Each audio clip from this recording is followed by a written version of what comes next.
You can't even do housework properly anymore. So you're no longer being used to us. I agree. It's time to fire this housekeeper, right? Great. I can finally say goodbye to this old hag.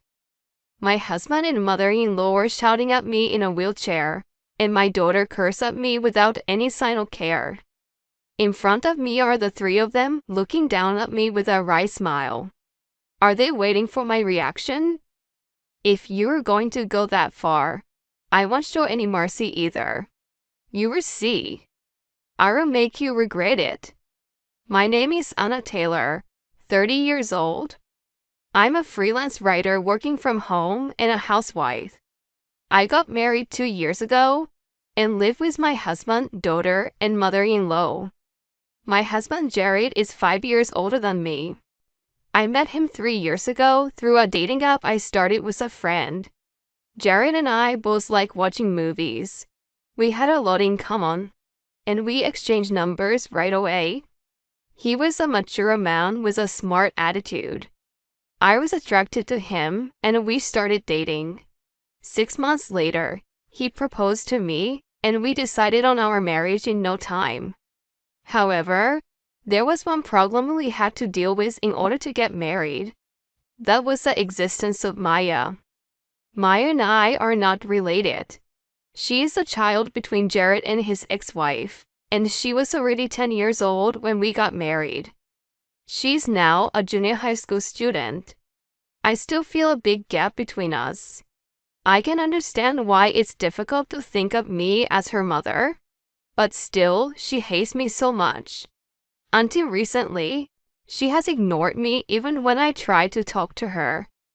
Now, she makes fun of me without a doubt. Just the other day, while I was preparing dinner, Maya came home after finishing her after-school activities. I called out to her to ask her about her day, but she didn't respond. I was thinking of it as her ignoring me as usual, when she threw something at my back. I looked at what had fallen, and saw that it was a bag containing Maya's gym clothes. She glared at me as I picked it up. I will use those tomorrow, so wash them quickly. I spoke to Maya with a puzzled look on my face. I'm pretty sure you had another set of gym clothes, right? Even if I wash them today, they won't be dry by tomorrow. Can you take the other set with you? Huh? Why are you telling me what to do? I said wash them. Even if I start washing it now, it won't dry by tomorrow, that's why. Shut up. I told you to do it, so shut up and do it. You're useless. If it's not ready by tomorrow morning, I will tell Dad and Grandma. Good luck with that. She ran up the stairs and went to her room. She would not take anything I said to her. I had no choice but to take her gym clothes to the laundromat.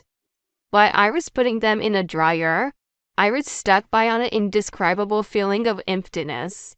I had married Jared knowing that she would never be attached to me, but I never imagined that I would suffer so much. Maya, when are you going to treat me normally? Even if I can't be your mother, I want to at least have a normal conversation with you. Well, I guess I shouldn't rush it. I have to work harder. Someday, we will understand each other. I told myself that, and Barry kept my spirits up. I was the one who decided to get married. I must not give up in the middle of the process. I spent every day with that thought in my mind. Actually, besides Maya, I have another problem. That is my mother-in-law. Like Maya, my mother-in-law also seems to be unhappy with me. She has disliked me since the beginning of our marriage. On this day, when I returned home from the laundromat, my mother-in-law was waiting for me at the entrance. Hey, Anna. Where the hell have you been? Where's the dinner? I'm sorry. The side dish is ready, so I will prepare the rest right away. Where have you been wandering around until this hour? You weren't out playing around, were you? No, I wasn't. Maya asked me to take her gym clothes to the laundromat. Well, Are you trying to say that it was Maya's fault? You really like to blame others, don't you? I didn't mean it that way. Just get the food ready. Jared will be home soon. Maya is probably hungry too. Yes, ma'am. I will get it ready right away. Whenever my mother-in-law doesn't like something even a little bit, she blames me. She would blame me for anything like this. When I was a newlywed, this attitude made me feel sorry for myself. Compared to before, things are a little better now. However, the damage is still done. What hurt me the most was being compared to my husband's ex-wife. Her name was Michelle, apparently. My mother-in-law compares me to his ex-wife at every opportunity and made comments as if I were inferior. Michelle could have done it better. Michelle's cooking was delicious. She was a kind and caring wife. I wish Michelle would come back, etc. According to Jared, his ex-wife's affair led to their divorce. I know that my mother-in-law loves Jared very much. But why does she praise the ex-wife who caused the divorce so much? If someone hurt her beloved son, I would not be surprised if she disliked them. However, I don't have the luxury of worrying about such things. How will I get around in this house from now on? How will I deal with my mother-in-law and Maya? I have to think about these things carefully and act accordingly every day. It is very difficult and burdensome. Even so, I was determined to do my best for the sake of my beloved husband. I did not complain to my husband about my mother-in-law or daughter-in-law. I mainly asked him how we can get along with each other. On this day, I explained a series of events and asked him before going to bed, Jared, are you listening to me? Today I was scolded by your mother and Maya again. I'm listening. I always tell you not to worry about that. I've told you, just leave them alone since Maya is a teenager and my mom is just like that sometimes. That's not going to happen. We're going to live together from now on. How can we live together and get along? Jared, you should think about that a little too. Without taking his eyes off the phone, he replied in an interested tone, so I questioned him firmly. Please, I'm serious here. Asking for advice. I can understand they don't like me, but your mother compares me to Michelle, you know? What, Michelle? She said that Michelle was a better wife than me. She's always telling me that. You should put yourself in my shoes a little bit. I really want to have a good relationship with my mother-in-law. Well, even if you say so, I'm sure it will turn out the way it's supposed to. Time will tell. That's just nonsense. Nonsense? I'm very serious. All you have to do is make an effort to be liked by my mother and Maya. Think about it and just do your best. My husband patted me on the shoulder, said good night, and pulled the covers over him. I wondered if he was really asleep or if he was just pretending. No matter how much I called out to him, he never responded. The next day, while I was preparing breakfast, Maya came down from her room. I hand her the gym clothes neatly folded and bagged, as she prepares for school. Here you go, Maya. This is the gym clothes you asked me for yesterday. Maya, are you listening to me? These are from yesterday. Shut up. I can hear you. I'm ignoring you on purpose, don't you understand? Ignore me? You could at least talk to me a little bit. What? You want me to say thank you or something? Huh? Maya sighed heavily and took the gym clothes from my hands. Then she said in an irritated tone, You're so annoying every time. You're acting like you're my mother. You shouldn't have married Dad in the first place. Oh, Maya, that's too much. So annoying. Why do you make me so irritated from the morning? You're really making me sick. She didn't touch the breakfast I had prepared, but ate the bread my mother-in-law had bought for herself. Then she thanked her grandma for the food and went off to school. I went to the door to see her off, but of course, I didn't even get a reply. I had no choice. I should eat the breakfast she left. But when I went to the living room, I found that the dishes that should have been there were gone. The dishes I had made had been dumped in the sink. What is this? Why? Then I heard a small giggle from behind me. There was my mother-in-law with a smile on her face. No way. Did you do this? Yes, because it looked so bad. Maya didn't seem to want it, so I threw it away for her. How can you be so terrible? Why did you do this? Terrible? It's your fault that you can only cook such bad food. It's all your fault. Why? No matter what I said back, my mother-in-law paid back double with her words. She kept attacking me one-sidedly. On top of it all, she followed me to the grocery store. A few hours later, the worst happened to me. I was on my way home after finishing the shopping ordered by my mother-in-law. That was when I was involved in an accident. I was taken to the hospital by ambulance. My right leg was left paralyzed. It became difficult for me to walk by myself. The doctor told me that I would have to live in a wheelchair for a while. Although my life was not in serious condition, I was hospitalized for a few days. The hospital must have contacted my family. Soon after, my husband, mother-in-law, and daughter-in-law came to visit me in my hospital room. I was sitting in my wheelchair, and all of them were lined up in front of me. Did they come to see me because they were worried? I was delighted and thanks them. All of you are here. Thank you so much for coming. Is your leg going to heal? My husband asked anxiously. I shook my head and answered without breaking my smile. The doctor said it might be better than it is now, but that it would be difficult for it to heal completely. It would be a little while before I can walk on my own. I see. Then I guess I don't have a choice. A choice? Thank you for everything, Anna. What, Jared? My husband looks down at me and gives a nasty smile. I was puzzled, not understanding what he meant by thank you. My husband, perhaps sensing something, started talking. Well, it was a short time, but I'm glad I married you. You did the housework without complaining. You also gave us a lot of money to live on. What are you talking about? Their mood had clearly changed. The corners of their mouths are up, but I sensed something frightening. It was that kind of expression.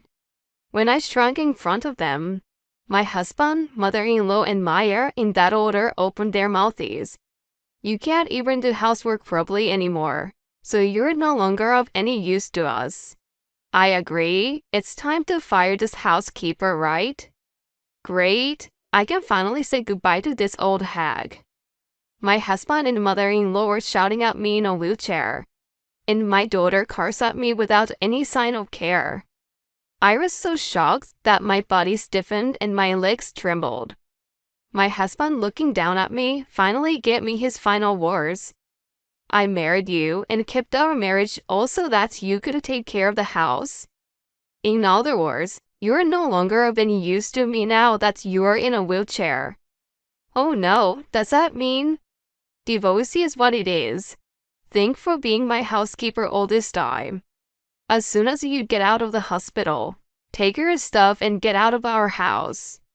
My husband took the divorce papers out of his bag and slammed them down in front of me. His part already filled in.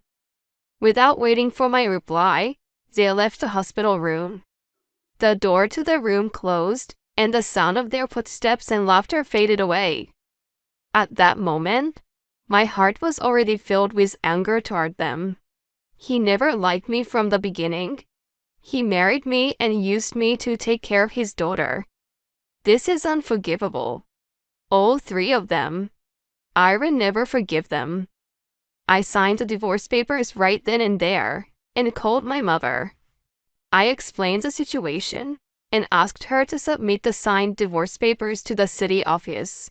A few days later, I was safely discharged from the hospital and headed for my parents' house. I asked my parents to tell my in-laws that I had filed the divorce papers and to pack up my belongings. I returned straight to my parents' house. I would never see them again.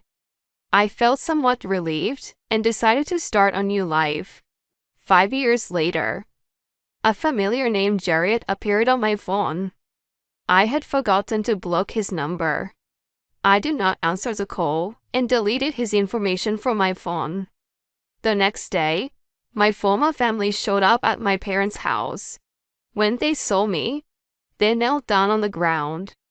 I was puzzled and wondered what was going on when Jared suddenly looked up and started, "Help us." "What? What do you mean so out of the blue?" "Please, Anna. You are the only one I can rely on." "What is this about?" "I need you to lend us some money. Otherwise, we can't make a living."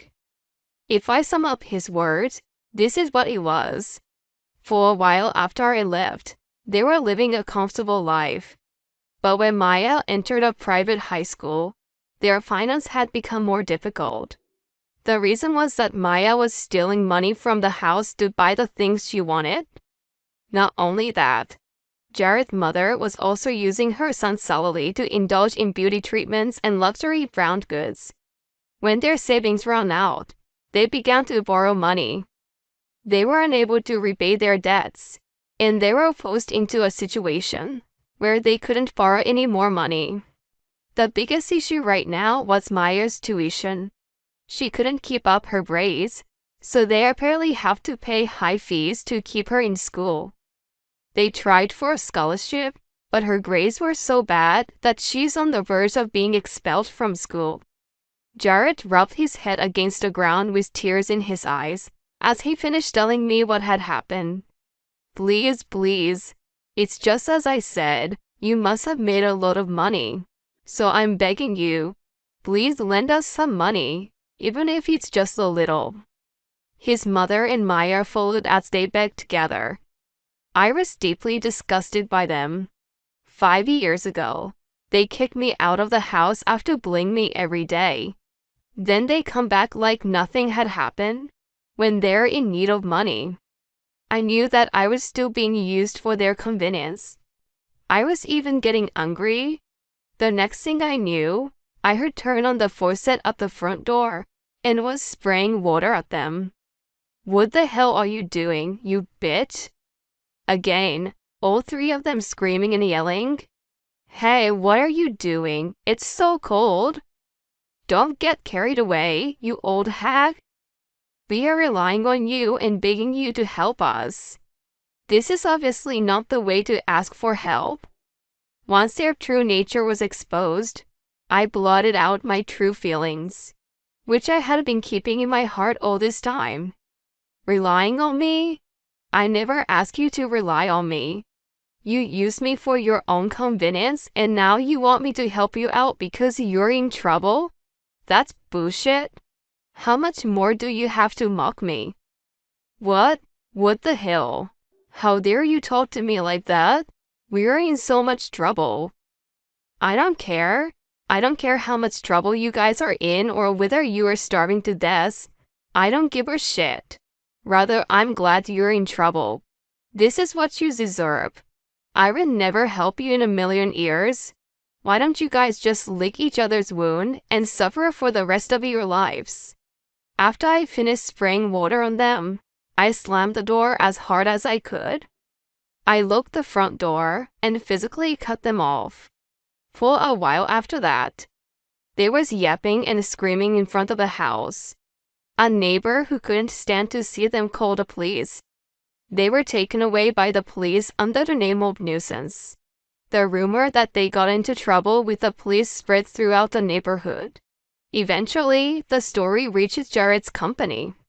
Unable to bear the side-eyeing from his colleagues, he resigned voluntarily. As a result, they were unable to pay Maya's school fees, and she was forced to drop out of high school. Now each of the three is working to pay off their debts. They seem to be cooperating with each other, but when they meet each other, they're always blaming each other for their problems. The family relationship is deteriorating day by day. From my point of view, this is all I can hope for. I can only say that they deserved it. I, on the other hand, am still working at home while being taken care of by my parents. My leg has become much more mobile, and I'm now going to rehabilitation to make a full recovery. I cannot thank my parents enough for accepting me back after my divorce. From now on, I'm going to enjoy life to the fullest for my father, mother, and myself.